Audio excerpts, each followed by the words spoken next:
So how do you mitigate the delta factor? Well, one tool you can use is trigger points. First of all, what's the delta factor? The delta factor is this really critical concept that if you work in a dynamic environment, every important thing that happens involves change. One way or another, it involves change. So change is super important on the one hand. On the other hand, as human beings, sometimes we don't recognize change right away and we have a hard time changing course when it's necessary. It's just human nature. This may sound like a very basic observation, but delta factoring is the key to every accident.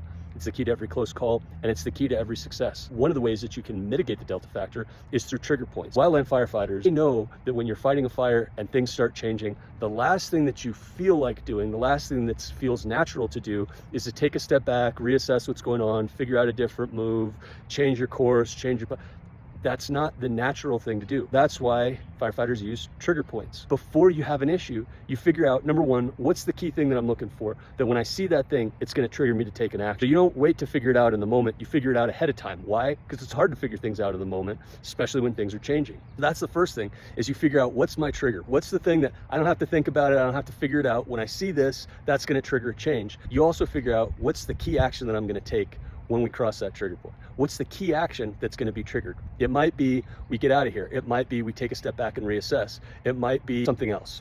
But the point is, you preset, you figure out what's the action that I need to take, and you figure that out before things get gnarly, and you figure out what's the trigger, that when I see this, I don't have to question it, think about it, figure it out. When I see this, I take this action. So that's how you use trigger points. And that's a way to mitigate the delta factor. The delta factor means it's hard to naturally pick up on change, especially when you're busy, especially when you're committed to a course of action. It's hard to recognize that things aren't going how they're supposed to. You mitigate that by setting trigger points. When we get to this spot, when it gets to be that time, if the weather does this, if the fire does that, if the adjoining forces do this, if those things happen, or if one of those things happen, if that happens, then I'm gonna do this thing. I'm gonna pull back, or whatever it is that you decide you're gonna do. So that's how you use trigger points.